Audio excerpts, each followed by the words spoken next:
Người bố già nua với chiếc vali cũ kỹ, bị con trai đuổi ra khỏi nhà giữa đêm lạnh, không một xu dính túi.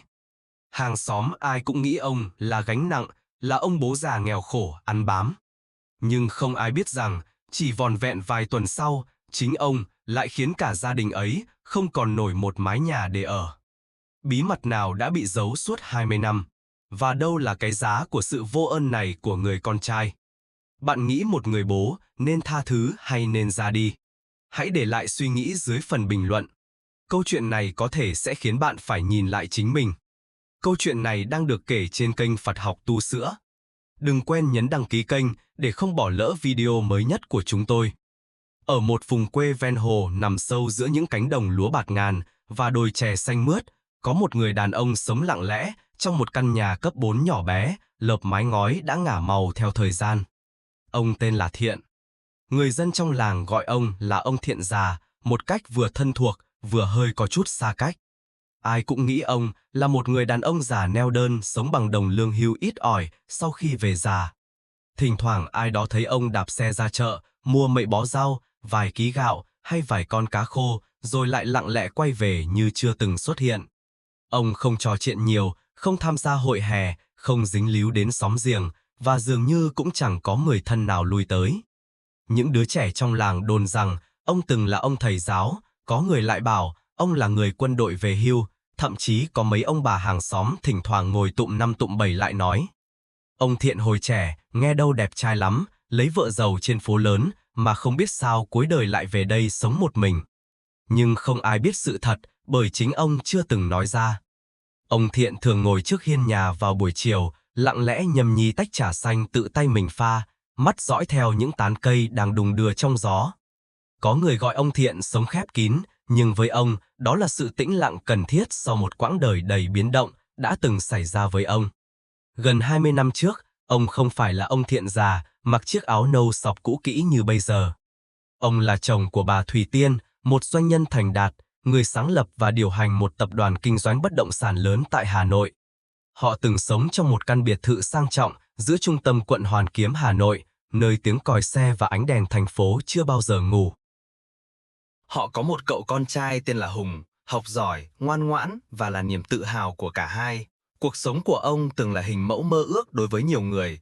Vợ thành đạt, con ngoan, tiền bạc dư dả, những bữa tiệc tối sang trọng, những chuyến du lịch trời Âu và những buổi trà chiều giữa những người đàn ông thành thị thượng lưu.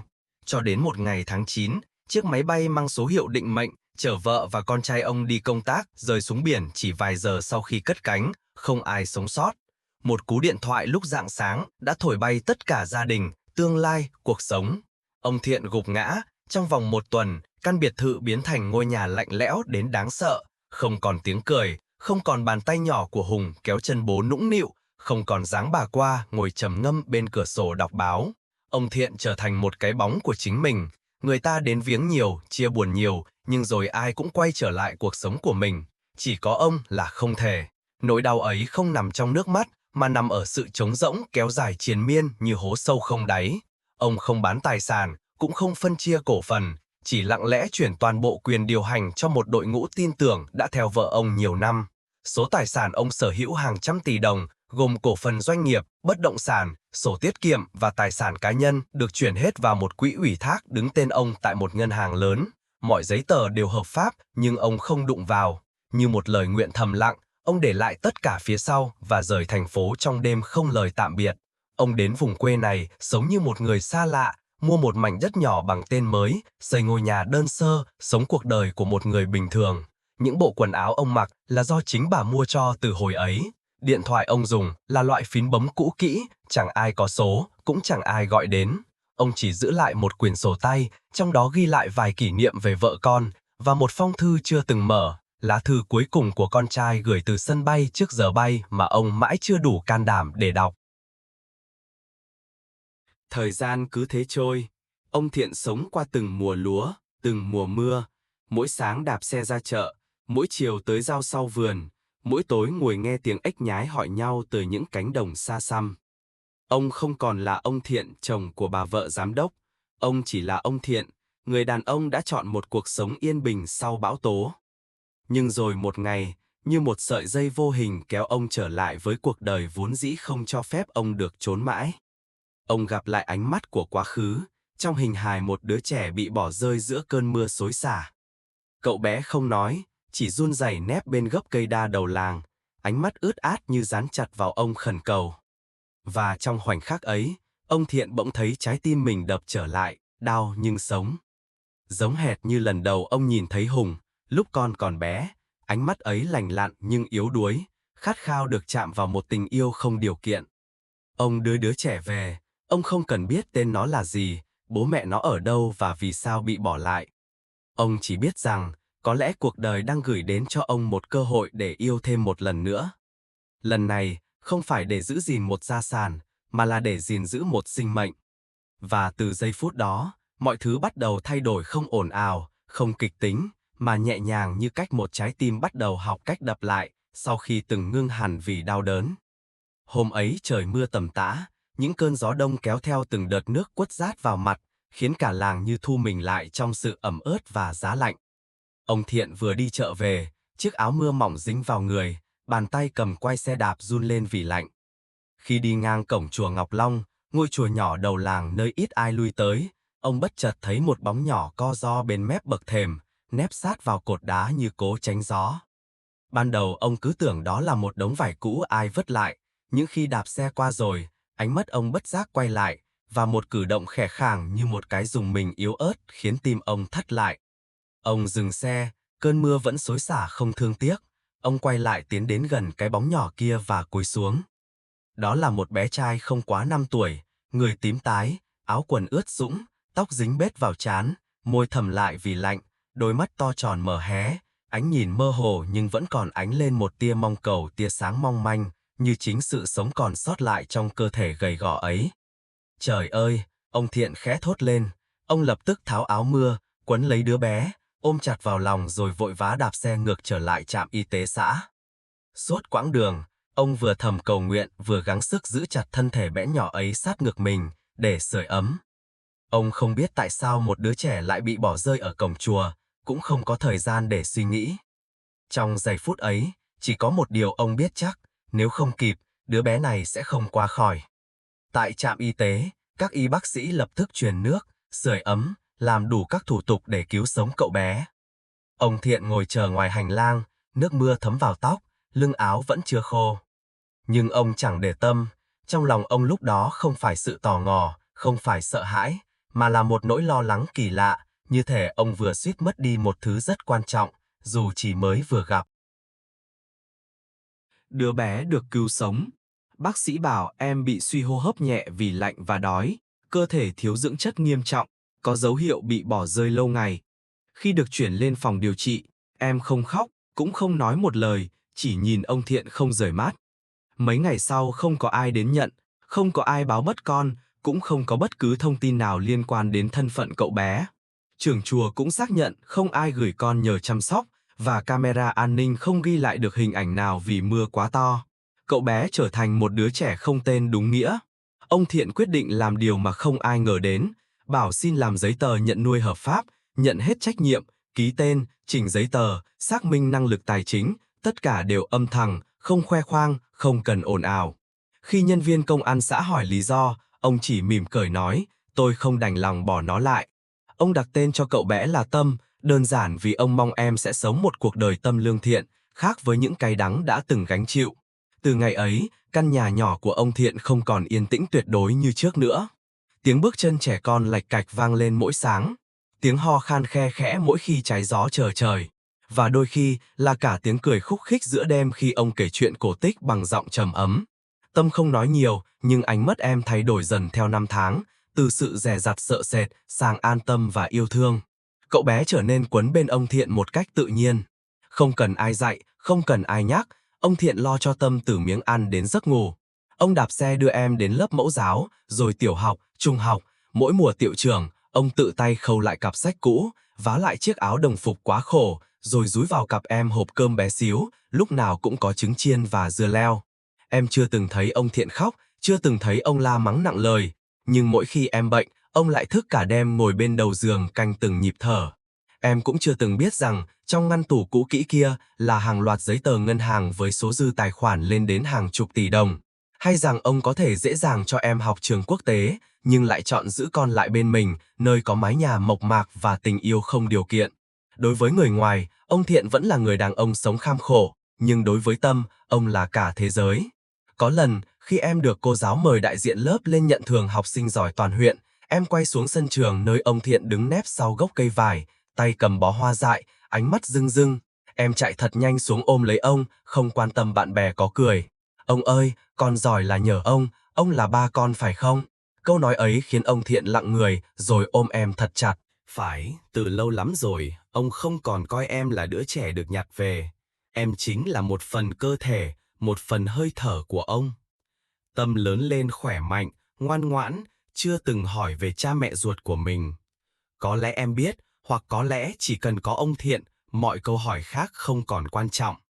Và cũng từ đó, một sợi dây vô hình đã kết chặt hai tâm hồn từng bị bỏ rơi. Một người mất con, một người không có bố mẹ lại với nhau.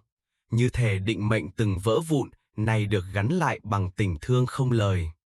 Tâm lớn lên trong căn nhà nhỏ giữa vùng quê yên bình, nơi có mái hiên rêu phong, giàn thiên lý thơm nước mỗi chiều, và một người đàn ông không mang dòng máu ruột già, nhưng chưa một lần ngừng yêu thương em như con đẻ. Cậu bé được nhặt về trong một chiều mưa năm nào, giờ đã là một chàng trai cao lớn, hiền lành, học giỏi và luôn lễ phép. Tâm gọi người đàn ông ấy là ba, bằng tất cả sự biết ơn và gần gũi như bất kỳ đứa con nào khác. Với ba, Tâm là món quà bất ngờ mà số phận ban tặng, khi ông tưởng rằng cả thế giới đã đóng lại sau cái chết của vợ và con trai ruột trong vụ tai nạn năm ấy. Ba chưa từng kể cho Tâm về quá khứ của mình. Cũng không ai trong làng biết ba từng sống trong một biệt thự lớn giữa lòng thành phố, từng là chồng của một doanh nhân tiếng tăm, sở hữu hàng chục tỷ đồng tài sản. Với tất cả mọi người, ba chỉ là một người đàn ông lớn tuổi sống đạm bạc, ngày ngày bán bánh đúc, tối về viết sách, nhận làm thuê các loại, ai thuê gì làm nấy, để nuôi đứa con trai mà ba nhặt được về từ cổng chùa năm xưa. Chỉ có ba mới biết, trong căn nhà mộc màn ấy, dưới gầm giường là chiếc két sắt cũ kỹ cất giữ toàn bộ tài sản khổng lồ, thứ mà ba chưa từng đụng đến suốt 20 năm qua. Bởi với ba, thứ quý giá nhất không phải tiền bạc, mà là sự bình yên và tình yêu thương chân thật. Khi Tâm bước vào lớp 12, ba bắt đầu dành dụm từng đồng, tích góp từ việc đi bán bánh đúc buổi sáng, nhận làm việc thuê buổi chiều, tối thì viết sách thuê cho các tiểu thương, quầy bán sách ngoài chợ. Mỗi đồng tiền kiếm được ba chia ra bỏ vào từng phong bì, tiền học, tiền trò tháng sau, tiền sách vở, tiền xe về quê lễ Tết. Không ai trong làng biết ba có hơn chục tỷ trong tài khoản ngân hàng, chỉ thấy một người ba già cong lưng dưới cái nắng miền quê, tất bật ngoài chợ từ tinh mơ đến chiều muộn. Thậm chí không dám ăn sáng để dành tiền cho con. Ngày Tâm cầm giấy báo đỗ Đại học Y Hà Nội trên tay, ba lặng lẽ đi ra sau vườn, ngồi xuống mép giếng rồi bật khóc. Đó không phải giọt nước mắt vì sợ tốn kém, mà là niềm xúc động dâng trào khi nhìn thấy đứa con mà mình nuôi từ ngày còn tím tái trong tay, nay đã thành người. Bà tự tay gói ghém từng bộ quần áo, từng gói ruốc, lọ mắm tép, đòn bánh tét để đứa con lên thành phố nhập học. Tâm ôm ba giữa sân trường ký túc xá, lưng áo ba đã thấm mồ hôi, nhưng vẫn thơm mùi nắng, mùi của tất cả những gì thiêng liêng nhất đời em. Cuộc sống sinh viên của Tâm bắt đầu, dù sống xa ba, em luôn gọi về mỗi tối, kể cho ba nghe chuyện lớp học, chuyện bạn bè, thỉnh thoảng gửi ảnh, chụp bài giảng hoặc thành tích mới đạt được. Ba không biết dùng điện thoại thông minh. Mỗi lần con gửi ảnh qua Zalo, ba lại phải nhờ cô giáo mầm non đầu ngõ mở ra xem giúp, rồi cười hạnh phúc suốt cả ngày.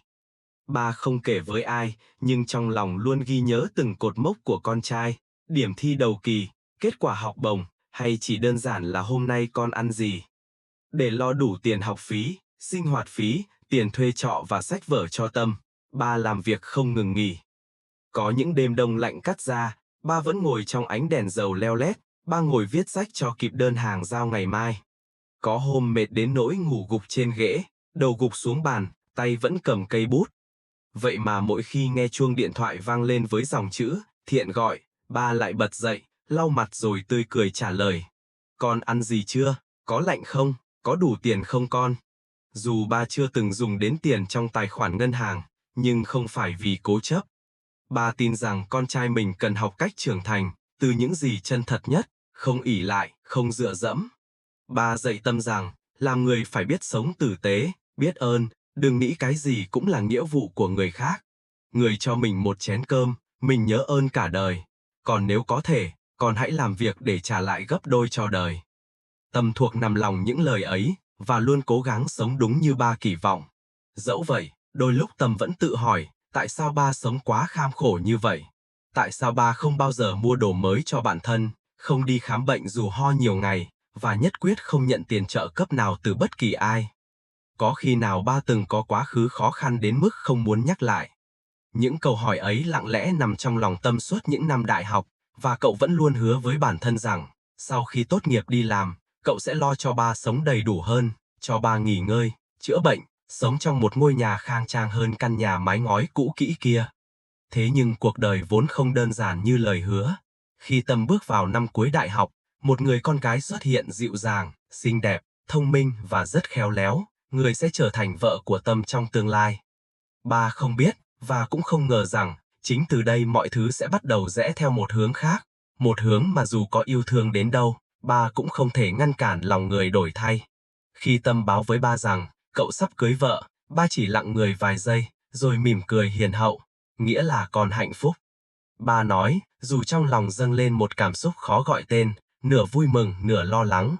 Người con gái mà Tâm yêu tên là Lan, một cô gái thành phố chính hiệu, xinh đẹp, sắc sảo, tốt nghiệp đại học kinh tế, làm việc cho một công ty nước ngoài, ăn nói lưu loát, bước đi lúc nào cũng chắc chắn. Lan không giống ba mẹ, cũng không giống những người phụ nữ mà ba từng biết. Ngay từ lần đầu tiên gặp nhau, ba đã cảm nhận được một khoảng cách vô hình nhưng rất rõ ràng giữa hai người, không phải vì tuổi tác, mà là vì cách nhìn đời hoàn toàn khác biệt. Đám cưới diễn ra nhanh chóng, tổ chức tại một khách sạn sang trọng ở trung tâm thành phố. Ba ngồi nép ở hàng ghế cuối, mặc chiếc áo sơ mi trắng và khoác chiếc áo bên ngoài, tay ôm bó hoa nhỏ. Ba cười, nhưng không ai thấy rõ sự lặng thầm trong ánh mắt. Trong cả buổi tiệc, Lan chỉ chào ba một cách xã giao, rồi nhanh chóng quay lại với nhóm bạn bè và người thân bên nhà mình. Ba không trách, chỉ tự nhủ rằng thời buổi hiện đại, người ta có thể sống thực tế hơn, ít tình cảm hơn, miễn sao con trai mình được yêu thương là đủ. Nhưng ba không biết, chính trong sự lặng lẽ ấy, một sự đổi thay âm thầm đang bắt đầu len lỏi, và rồi ngày càng rõ nét. Sau ngày cưới, Tâm dọn về sống hẳn ở thành phố cùng Lan, ba vẫn ở quê, căn nhà nhỏ vẫn yên ắng như bao năm qua, chỉ khác là, giờ đây, mỗi ngày ba đều mong ngóng một cuộc gọi, một tin nhắn hỏi thăm, nhưng điện thoại chẳng reo nhiều như trước. Nếu có, cũng chỉ là những câu nói vội vã, lắm khi là giọng của Lan. Ba, tháng này có thể gửi thêm giúp tụi con một chút không? Chỗ bọn con vừa đóng xong tiền trả góp nhà, hoặc ba ơi, con bị thiếu tiền làm răng, ba cho tụi con mượn vài triệu được không? Con hứa qua tháng trả. Ba không nói gì, chỉ lặng lẽ vào phòng, mở chiếc hộp gỗ cũ, rút ra vài tờ tiền, được ba giấu dưới lớp khăn trải giường. Hoặc nếu cần, ba lên ngân hàng rút một ít từ sổ tiết kiệm, vẫn là phần tiền ông không muốn động đến. Nhưng dẫu sao, con mình cần ba không thể không cho. Có lần, ba hỏi nhỏ Tâm này, vợ chồng còn có công việc ổn định rồi, sao tháng nào cũng thiếu? Tâm cười, ánh mắt lảng tránh, thì tụi con mới cưới, nhiều khoản phát sinh, ba đừng lo. Nhưng điều khiến ba đau lòng không phải là tiền, mà là lần nào ba gọi, Lan cũng nói đang bận. Là ngày giỗ của vợ và con trai ruột ba, Tâm cũng không về, chỉ nhắn một tin, ba cũng giúp con, năm nay còn kẹt lịch họp. Ba ngồi bên mâm cơm cúng, đôi đũa giun đặt cạnh chén cơm úp. Ánh nến lập lòe trong đêm, khiến ông như thấy bóng người xưa hiện về, lặng lẽ và xa lạ. Một lần, ba lặn lội lên thành phố thăm vợ chồng Tâm, tay xách theo giỏ bánh gai, một lọ mắm ruốc, ít gạo nếp mới. Ba bấm chuông rất lâu, mới thấy Lan ra mở cửa. Vừa nhìn thấy ba, Lan hơi khựng lại, ánh mắt liếc nhanh qua giỏ đồ rồi cau mày. Trời, ba lên không báo trước, con đang bận dọn nhà, mai có khách nước ngoài đến. Ba cứ để đồ đó đi, con đưa ba ra bến xe nhé. Chưa kịp ngồi xuống rót chén nước, ba đã bị đưa trở lại bến xe, như một vị khách không mời. Dọc đường, Lan cười xã giao nhưng lạnh nhạt, nói chuyện toàn chuyện làm ăn bất động sản, rồi tiện miệng buông một câu. Ba nên giữ sức ở quê cho khỏe, rồi thành phố xô bồ, ba lạc hậu lại dễ bị lừa. Hôm đó, ba ngồi trên chuyến xe khách về quê, hai tay ôm chặt giỏ quả vẫn chưa kịp mở, nước mắt rơi không vì tuổi thân, mà vì ba nhận ra một điều. Con trai ba đã dần xa ba rồi. Từ đó trở đi, Tâm ít gọi về hơn, còn Lan thì gần như không bao giờ nhắn hỏi. Thì thoảng ba lại nhận được tin nhắn với nội dung duy nhất, ba, cho con mượn một ít. Ba vẫn gửi, vẫn không một lời oán trách, nhưng trong tim dường như có thứ gì đó đang rạn nứt từng chút một. Cơn ho dai dẳng khiến ông Thiện mệt mỏi cả tuần liền. Cái rét đầu mùa cùng những cơn đau lưng âm ỉ khiến ông thấy sức khỏe mình không còn được như trước. Một phần trong lòng ông cũng thấy trống trải hơn bao giờ hết. Đã mấy tháng rồi, Tâm chưa về quê. Dù điện thoại vẫn có lúc reo, nhưng những cuộc gọi ấy thường chỉ xoay quanh những câu xin tiền hối chuyển khoản, không còn một lời hỏi han chân thành như trước. Lúc này, ông Thiện chỉ mong được gặp con trai, được nhìn mặt, được nghe tiếng gọi ba bằng xương bằng thịt, dù chỉ một lúc ngắn ngủi. Ông quyết định lên thành phố cũng là để nghỉ ngơi vài hôm sau đợt ốm.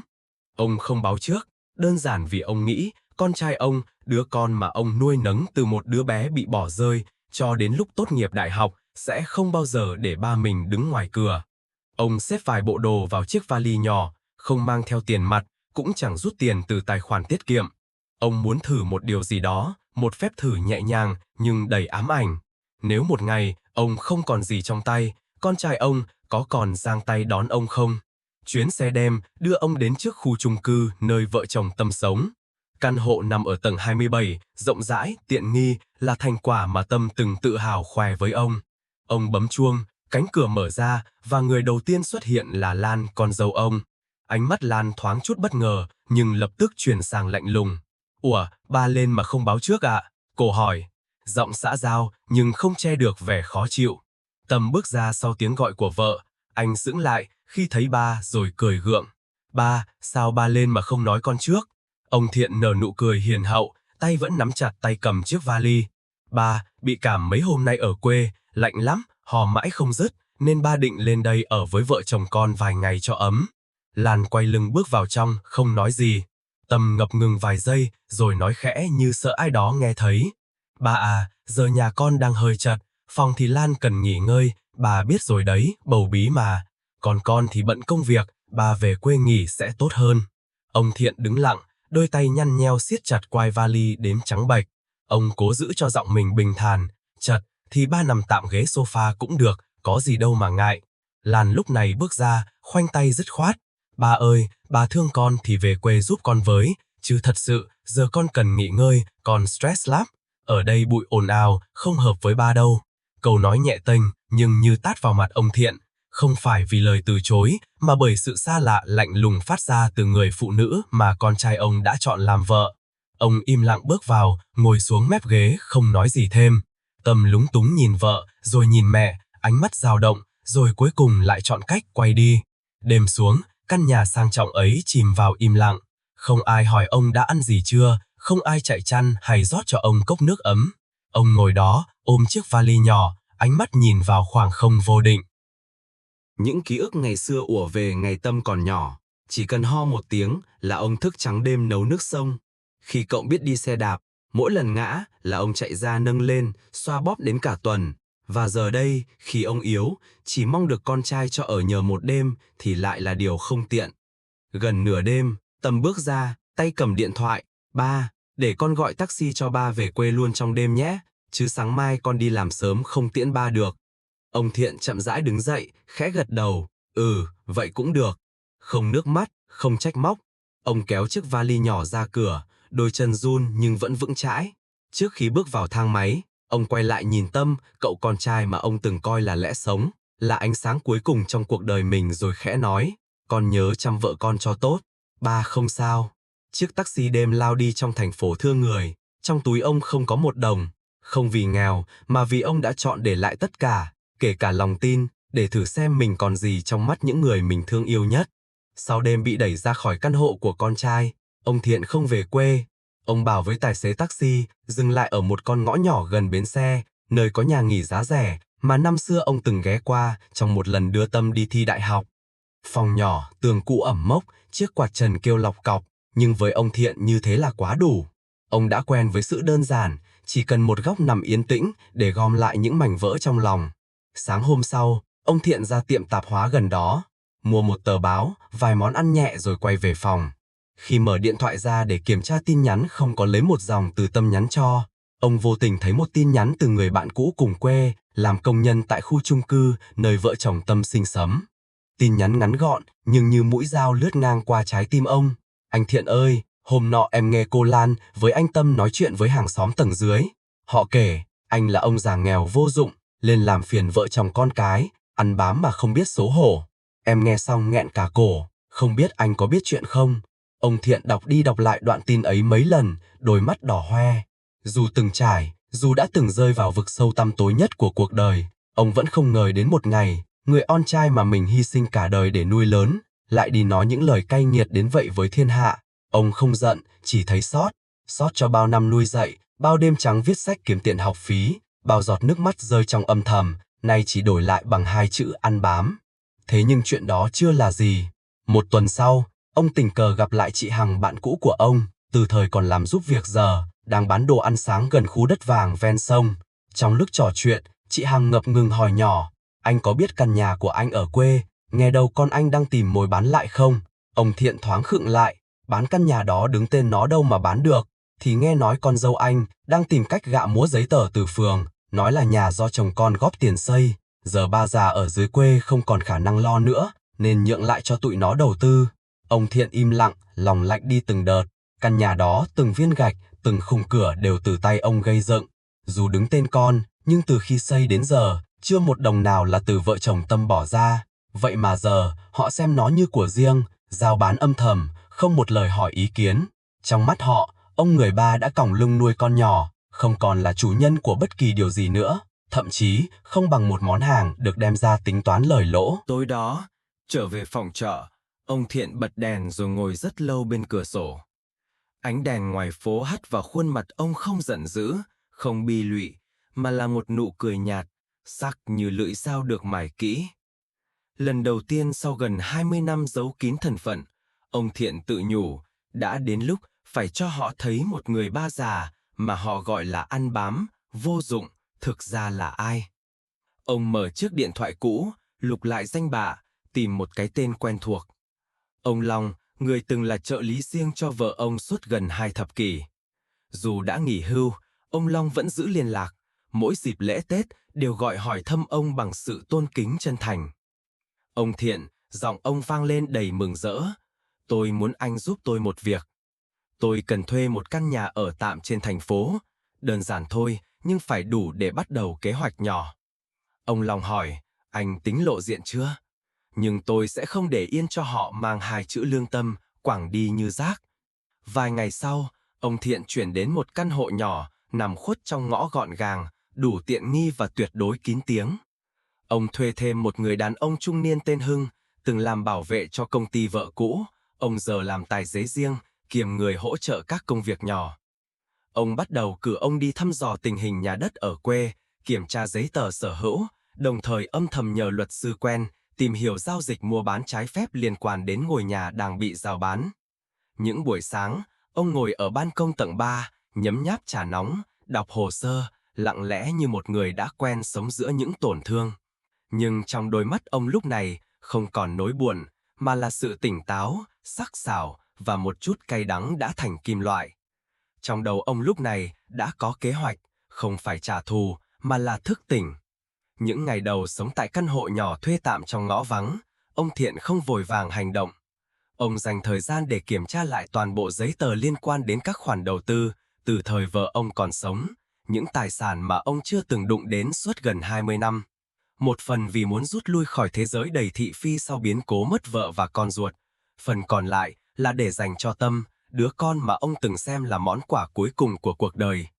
Nhưng giờ, khi sự thật về lòng người đã phơi bày đến tận cùng, ông Thiện biết tình thương không thể trao mãi nếu bên nhận đã không còn trái tim để đón lấy. Và nếu Tâm đã chọn quên ơn, thì ông thay vì trách móc, sẽ để thời gian và chính hành động của họ dạy họ một bài học, lặng lẽ, âm thầm nhưng không khoan nhượng.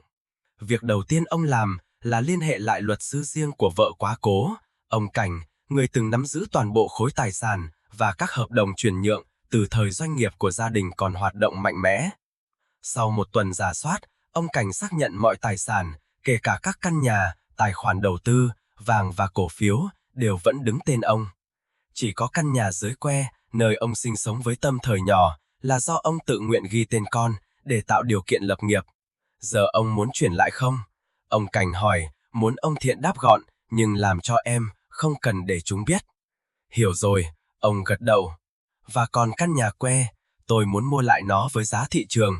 Nhưng tôi mua lại căn nhà chính mình xây, bằng mồ hôi nước mắt, giao dịch hợp pháp, sạch sẽ khỏi tranh cãi. Ông Cảnh cười nhẹ không giấu sự nể trọng. Tôi sẽ xử lý cho anh. Chỉ sau chưa đầy 1 tháng, mọi tài sản chính thức được hợp thức hóa về tên ông Thiện, tất cả dưới một danh tính mới, ông Hoàng Ngọc Thảo. Cái tên từng là bí danh của ông khi làm việc trong hệ thống tài chính của công ty vợ ông năm xưa. Trong mắt pháp lý, ông Thiện giờ đây là một ông góa nam giàu có, sở hữu hơn 100 tỷ đồng giá trị tài sản. Nhưng không ai, kể cả Tâm và Lan biết rằng, người đàn ông nghèo khổ từng bị đuổi ra khỏi nhà giữa đêm hôm, chính là chủ nhân của những con số ấy. Với thân phận mới, ông Thiện tìm đến khu đô thị ven sông, nơi có những biệt thự yên tĩnh, tách biệt, an ninh tốt. Ông mua một căn biệt thự đơn lập có sân vườn rộng, hồ cá đầy đủ tiện nghi, thanh toán toàn bộ bằng tiền mặt. Người môi giới không hề biết ông là ai, chỉ ngỡ ngàng khi thấy một người đàn ông lớn tuổi bước xuống từ xe Lexus mới cáo, nói chuyện nhẹ nhàng nhưng vô cùng quyết đoán. Ông Thiện chuyển vào sống trong căn biệt thự ấy, chỉ với người tài xế trung thành tên Hưng và một người giúp việc mới cô Linh được tuyển qua công ty dịch vụ việc làm. Không ai biết quá khứ của ông, họ chỉ biết ông là một người đàn ông từng sống ở nước ngoài, vợ mất sớm, không con cái, về nước sống an nhàn tuổi già. Ông không tiếp khách, không phô trương, nhưng lối sống và phong thái khiến người xung quanh nể phục. Mọi thứ đều âm thầm cho đến một ngày. Hôm đó, ông Thiện cùng cô Linh đến room bất động sản để xem một dự án mới. Ông định đầu tư thêm vài căn hộ cho thuê như cách vợ ông từng làm ngày trước. Cô Linh đề nghị gọi người đại diện dự án ra tư vấn. Vài phút sau, từ trong sảnh bước ra một người phụ nữ trẻ, dáng vẻ sang trọng, giày cao gót gọn nhịp gọn gàng trên sàn gỗ bóng loáng. Gương mặt ấy dù đã được trang điểm kỹ càng, nhưng ông Thiện nhận ra ngay lập tức. Lan đang bước lại, ánh mắt dừng ở ông Thiện chưa đầy 1 giây rồi lập tức sững người. Gương mặt tái đi trong thoáng chốc, nhưng Lan là người phụ nữ quen sống trong môi trường thành đạt. Cô nhanh chóng lấy lại bình tĩnh, nở nụ cười chuyên nghiệp. Chào chú, cháu là Lan, đại diện tư vấn bên dự án. Chú cần xem loại căn hộ nào ạ? Ông Thiện không trả lời ngay, ông từ tốn tháo kính râm, đặt nhẹ lên bàn, ánh mắt nhìn thẳng vào con dâu mình bình thản, không giận, không mềm yếu, nhưng đủ để khiến Lan lạnh sống lưng. Chúng ta đã từng gặp nhau phải không? Ông Thiện hỏi, giọng nhỏ nhẹ. Lan ngập ngừng, dạ, cháu không chắc. Ông nói ông là người từng bị đuổi ra khỏi nhà giữa đêm với một chiếc vali và không đồng nào trong tay. Lan cứng họng, gương mặt trắng bệch như tờ giấy, đôi tay run níu lấy tập hồ sơ trên tay. Lan lắp bắp, sau ba lại. Ông Thiện cắt ngang, giọng ông điềm tĩnh nhưng lạnh đến thấu xương. Đây là bất động sản, không phải nhà. Ở đây người ta chỉ nói chuyện bằng giá trị, không ai nói thêm gì, không cần. Bởi chỉ riêng việc ông Thiện, người mà Lan từng coi là giúp việc nghèo khổ, bước ra từ xe sang, mặc áo vest cao cấp, ngồi giữa showroom với tư cách khách VIP, đã là cái tát lặng vào lòng tự cao của người con dâu ấy. Lan không dám ngồi lại bàn tư vấn, cô vội rút lui, để lại một trợ lý tiếp ông Thiện. Nhưng cú sốc đó ông biết mới chỉ là bắt đầu. Sau lần gặp lại tại room, Lan như người bị dội nước lạnh. Những ngày sau đó, Lan hoang mang mất ngủ, liên tục dò hỏi những người quen quanh khu dự án về người đàn ông tên Hoàng Ngọc Thảo, người mà cô nghi là ba chồng mình. Nhưng tất cả đều trả lời giống nhau. Ông Thảo là người đứng sau nhóm nhà đầu tư lớn, giàu có, nhưng sống rất kín tiếng, không tiếp khách, không chụp ảnh, chỉ liên hệ qua luật sư. Điều đó càng khiến Lan nghẹt thở. Bởi nếu những gì cô nhìn thấy hôm đó là thật, thì suốt bao năm qua cô và chồng đã quay lưng lại với một người đàn ông mà họ chẳng hề hiểu gì về ông cả. Sự việc tưởng sẽ dừng lại ở đó, nhưng rồi định mệnh như họ chạm mặt lần nữa, đúng nơi không ai ngờ tới. Hôm ấy, công ty bất động sản nơi Lan làm việc tổ chức một buổi mở bán dự án cao cấp tại một khách sạn hạng sang. Sự kiện này chỉ dành cho khách VIP, có thư mời riêng, bảo vệ gác ở mọi lối vào. Lan là trưởng nhóm tư vấn, được giao nhiệm vụ dẫn đoàn khách tiềm năng lớn, với kỳ vọng sẽ chốt được vài căn biệt thự trị giá hàng chục tỷ. Lan đang thuyết trình tự tin giữa hội trường, thì cánh cửa xanh mở ra, một người đàn ông lớn tuổi, mặt bộ vest màu trầm, tóc gọn, dáng chậm rãi bước vào, cùng một trợ lý nam và tài xế riêng đi phía sau. Dù ăn mặc đơn giản, nhưng thần thái ông khiến cả căn phòng tự động im lặng. Bảo vệ cúi đầu, lễ tân lập tức chạy ra dẫn đường. Lan đang cầm micro, thoáng chốc đờ người, cô nhận ra ngay người đó chính là ông Thiện, hay nói đúng hơn là ông Thảo, với một thân phận mà cô chưa từng tưởng tượng nổi. Nhưng trước quá nhiều ánh mắt xung quanh, sĩ diện khiến cô lấn át nỗi lo. Cô nhanh chóng hạ micro xuống, bước tới chặn đầu ông Thiện với nụ cười mỉa.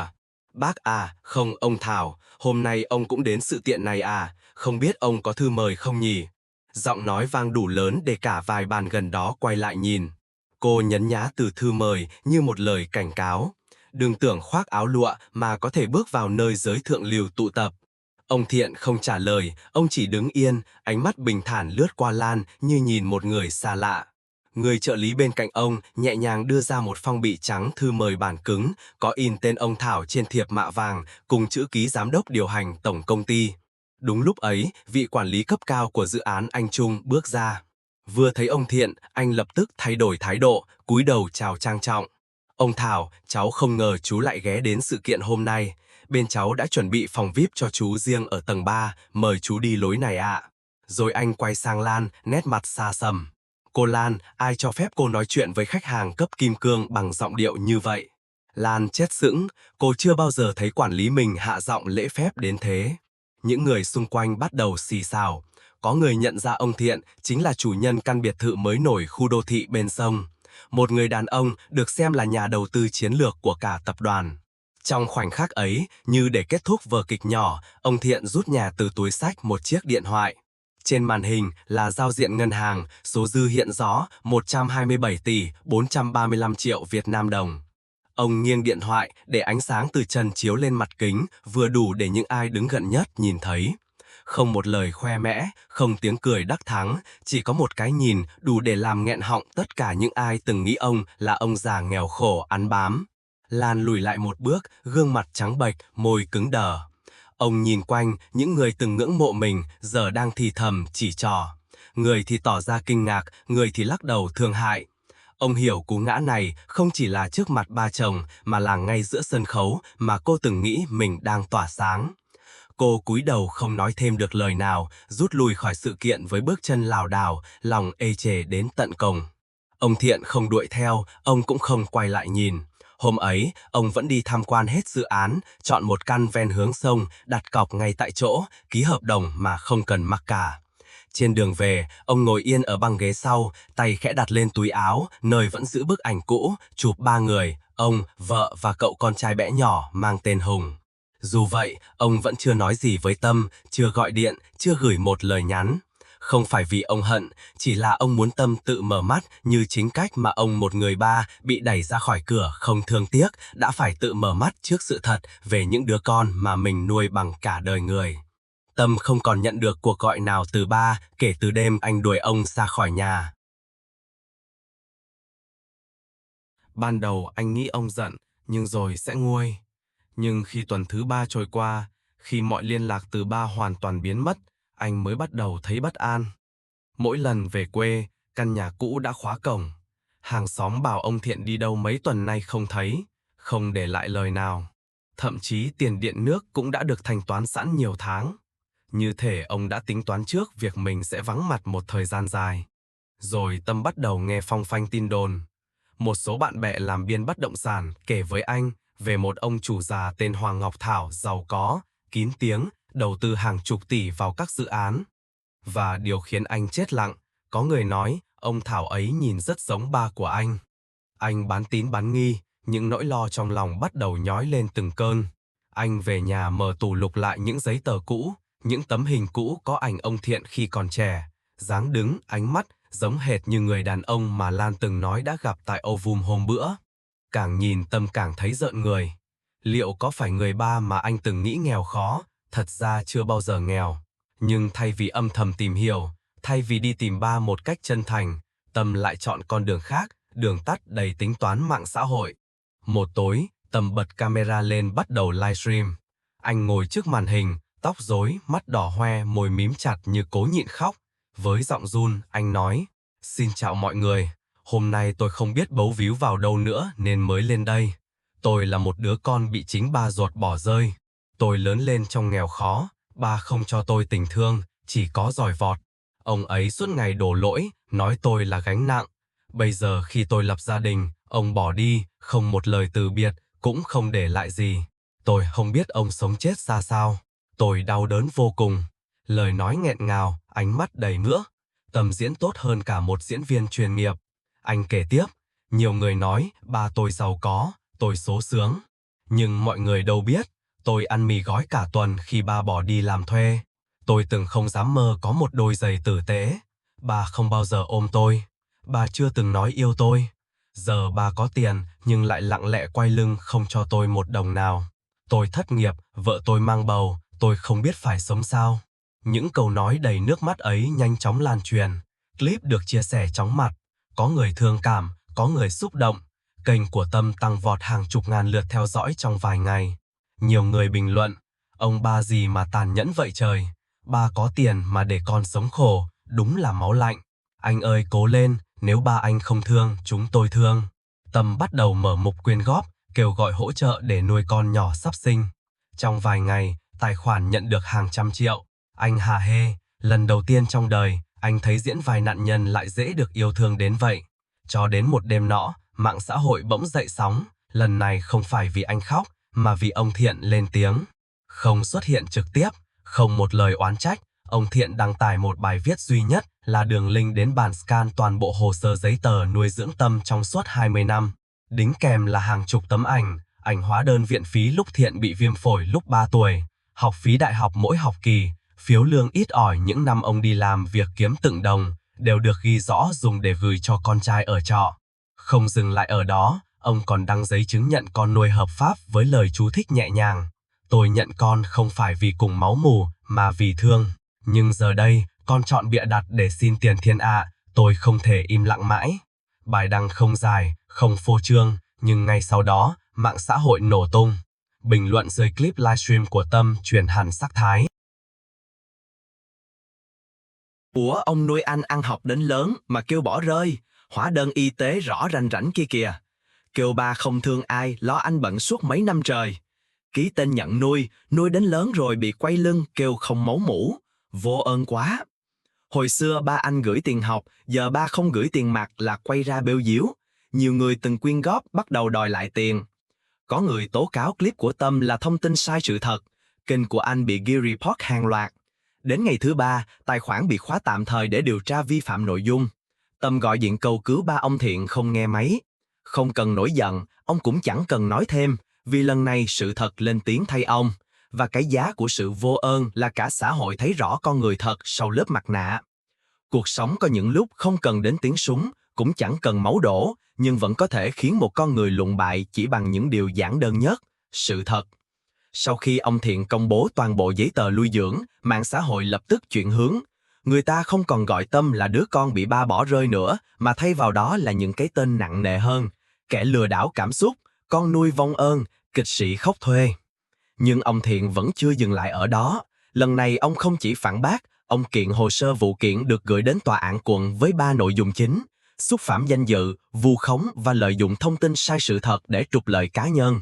Luật sư đại diện của ông Cảnh không ngần ngại công bố thêm bằng chứng về việc Tâm nhận tiền quyên góp trái phép dựa trên câu chuyện bịa đặt, thậm chí còn sử dụng tài khoản giả để kích động dư luận, vu cáo ba mình. Khi chắc tọa được gửi đến tận tay Tâm, anh như không tin vào mắt mình. Anh giận run, lập tức lao tới nhà cũ dưới quê nơi anh từng lớn lên cùng ba. Nhưng khi đến nơi, anh chết sững. Cánh cổng gỗ sơn xanh đã bị thay bằng cổng sắt điện tử, bảng tên treo trước cửa cũng đã khác. Một người bảo vệ từ bên trong bước ra hỏi, anh là ai, có hẹn trước với chủ nhà không? Tâm bối rối, đây là nhà tôi sống ở đây gần 20 năm. Người bảo vệ nhìn anh một lượt từ đầu đến chân rồi lắc đầu. Xin lỗi, nhà này đã thuộc sở hữu của ông Hoàng Ngọc Thảo, không có ai tên Tâm ở đây. Chân Tâm trùng lại, ngay giây phút đó, anh hiểu ba anh đã chính thức xóa tên anh ra khỏi đời ông, không chỉ bằng cảm xúc mà cả về pháp lý, quyền sở hữu, mọi thứ, anh chẳng còn gì. Vài ngày sau, phiên tòa diễn ra, Tâm xuất hiện với vẻ ngoài tiểu tụy, không còn sơ mi là lượt, không còn vẻ hào nhoáng, chỉ là một gã đàn ông với đôi mắt thâm quầng, dáng đi thất thần, ánh mắt vẫn cố giữ chút kiêu hãnh cuối cùng. Ông Thiện với danh nghĩa ông Hoàng Ngọc Thảo, ngồi phía bên nguyên đơn, ông không mặc đồ lụa sang trọng, chỉ là một bộ áo vest nâu trầm, gọn gàng và nền nã. Nhưng phong thái của ông khiến cả khán phòng tòa án im lặng như bị nén chặt. Thẩm phán đọc bản cáo trạng, trình bày từng hành vi vu khống, từng dòng phát ngôn sai sự thật trên mạng xã hội, từng khoản tiền Tâm nhận từ người dùng với danh nghĩa nạn nhân của người ba độc ác. Tất cả đều có bằng chứng bản ghi âm, ảnh chụp màn hình, tài liệu chuyển khoản và đoạn video gốc chưa chỉnh sửa. Luật sư của Tâm cố gắng viện lý do bị đơn có vấn đề tâm lý trong thời gian vợ bỏ đi, công việc khó khăn, cảm xúc mất kiểm soát. Nhưng ông Thiện chỉ nhẹ nhàng đứng dậy, nhìn thẳng vào con mình, ánh mắt không còn giận dữ, chỉ còn sự lạnh lẽo của một người từng đặt hết niềm tin rồi bị phản bội đến tận cùng. Tôi nuôi nó bằng cả cuộc đời, không cần một đồng chu cấp nào từ xã hội. Tôi không cần nó trả ơn, nhưng ít nhất tôi mong nó đừng lấy tình thương của người khác để dựng thành một lời nói dối hèn hạ. Nó không chỉ bôi nhọ tôi, nó đã xúc phạm lòng tin. Tòa tuyên án Tâm thua kiện, anh bị buộc bồi thường danh dự, chi trả toàn bộ chi phí luật sư và tòa án, đồng thời phải đóng kênh mạng xã hội cá nhân vĩnh viễn, cam kết không được nhắc đến tên ba trong bất kỳ hình thức công khai nào. Căn nhà cũ nơi anh từng dự định bán đi để lấy vốn đầu tư, chính thức thu hồi quyền sở hữu, Tâm không được nhận bất kỳ phần nào từ tài sản ông Thiện đang đứng tên. Trái lại, anh còn bị liệt kê vào danh sách tín dụng xấu vì khoản bồi thường quá lớn so với thu nhập hiện tại. Làng vợ anh, sau khi chứng kiến toàn bộ sự sụp đổ ấy, để đơn ly hôn mang theo đứa con chưa kịp chào đời rời khỏi thành phố. Trước khi đi, cô chỉ để lại một tin nhắn ngắn ngủi. Anh chưa từng trưởng thành. Anh chọn thương hại thay vì tử tế, giờ thì trả giá đi. Còn Tâm, từ một người từng được tung hô là người con đáng thương, giờ trở thành biểu tượng của sự phản bội. Không ai thuê anh, không ai đứng ra bênh vực, và tệ hơn cả, anh không còn chốn nào để gọi là nhà. Ông Thiện, sau phiên tòa cũng không trả lời báo chí, ông chỉ gửi một thông cáo duy nhất. Tôi không oán con, nhưng tôi không để sự thật bị bóp méo. Tôi chấm dứt mọi ràng buộc để bắt đầu một cuộc đời mới nơi không còn ai lấy tình thương làm trò cá cược. Hà Nội tháng 3, nắng đổ xuống mặt hồ Tây trong veo như một lớp mật ong lòng. Gió nhẹ thổi qua những cánh liễu mềm rủ đu đưa bên vệ đường dập bóng, khẽ vuốt ve từng nhịp thở chậm rãi của một buổi sáng bình yên. Trong khu biệt thự nhỏ giáp hồ, phía sau mấy cây sấu cổ thụ và rặng tre khẽ rì rào, căn nhà của ông Thiện nằm im lặng giữa khung trời tĩnh lặng ấy, như chính cuộc đời ông sau bao giông tố. Sáng nay, ông Thiện dậy sớm, không báo thức, không tiếng gọi, chỉ có ánh nắng xuyên qua khung cửa kính, hắt xuống nền sàn gỗ, quyện cùng mùi cà phê rang nhẹ mà cỗ linh người giúp việc trung thành đang pha ở góc bếp. Ông không cần phải vội vàng ra khỏi nhà sớm, cũng chẳng còn phải ngồi sau xe khách lên phố gửi tiền cho con như những năm tháng cũ. Giờ đây, không ai gọi ông là ông già, và kỳ lạ thay, ông cũng không còn cảm thấy trống rỗng vì điều đó nữa.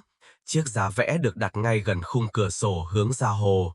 Tranh chưa hoàn thiện, chỉ là vài nét phác thảo về mặt nước, một khóm sen còn dang dở và một cây cầu nhỏ vắt ngang. Ông nhẹ nhàng cầm cọ, pha thêm chút màu lam xanh vào nền trời rồi dừng lại. Ông không cố hoàn thành bức tranh ấy, cũng như cách bà đã học được, không phải thứ gì cũng cần hoàn hảo mới gọi là trọn vẹn. Ông Thiện từng nghĩ hạnh phúc là được con cái vây quanh, làm mâm cơm sum họp, là có người gọi mình là ba trong mỗi bữa ăn. Nhưng sau tất cả, ông nhận ra có những tiếng gọi không xuất phát từ tình thương mà chỉ là dây trói vô hình, ràng buộc một người đàn ông vào sự hy sinh không hồi kết.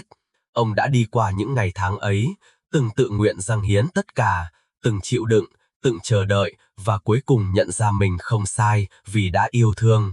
Chỉ tiếc, đã yêu thương không đúng người.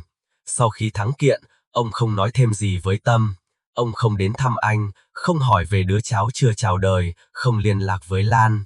Không phải vì giận, mà vì thương đã cạn, niềm tin đã vỡ, lòng bao dung giờ chỉ dành cho bản thân. Mỗi ngày của ông giờ đây giản dị mà tự do. Sáng rẽ tranh, chiều ngồi sân sau pha trà, tối đọc sách, có hôm ông nghe nhạc Trịnh, có hôm ông ngồi lặng im bên hồ, nhìn ánh đèn vàng đổ bóng xuống mặt nước, lòng không còn xôn xao. Những món đồ trong nhà đều tinh giản, một bàn trà gỗ lim, kệ sách nhỏ, vài chiếc đèn gốm ông tự chọn và những bức ảnh không có mặt con, không có mặt người vợ đã khuất, chỉ có ông. Ở nhiều giai đoạn khác nhau, tuổi đôi mươi, lúc làm việc, khi nấu ăn, lúc cười, lúc mệt mỏi, và giờ là khi đang sống một mình nhưng không cô đơn. Người trong khu gọi ông là ông Thảo nghệ sĩ. Có người đoán ông từng là họa sĩ nổi tiếng đã lui về ẩn dật. Có người bảo ông là người nước ngoài về hưu. Không ai biết, hay đúng hơn, không ai cần biết, ông từng là ba của ai, từng bị đối xử ra sao, từng đi qua bao khổ đau.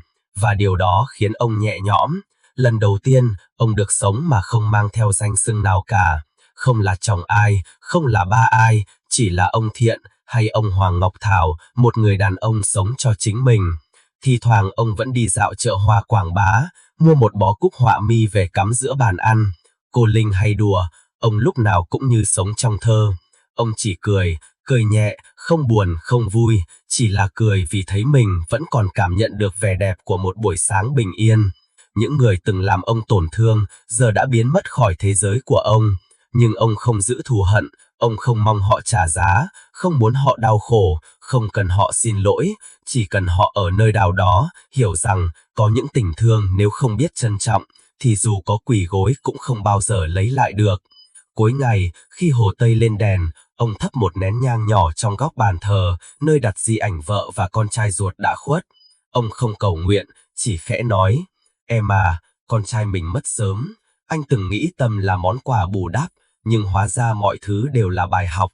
Anh đã học được rồi, phần còn lại anh sẽ sống cho anh, không để ai viết tiếp đời mình nữa. Ngọn nhang cháy dần, tỏa mùi trầm dịu nhẹ, hòa lẫn vào gió đêm se lạnh. Ông ngồi đó, không nói gì thêm, như thể sau cùng, bình yên không phải là thứ kiếm tìm, mà là điều xảy đến khi ta ngừng đuổi theo bất kỳ ai, kể cả những người ta từng yêu nhất. Tôi đã đọc, nghe và kể hàng trăm câu chuyện về tình thân, nhưng có lẽ hành trình của ông Thiện khiến tôi lặng đi lâu nhất. Không phải vì ông giàu có, cũng không phải vì cú lật ngược thế cờ khiến người xem hả hê, mà vì nó nhắc tôi một điều, tưởng như ai cũng biết, nhưng rất nhiều người đã lãng quên. Tình yêu thương dù vô điều kiện cũng có giới hạn. Ông Thiện không thù hận, không trả đũa. Ông chỉ lựa chọn rút lui khỏi sự tổn thương để sống phần đời còn lại trong yên bình. Và khi con trai ông, người mà suốt 20 năm được ông che chở, nuôi nấng, quay lưng,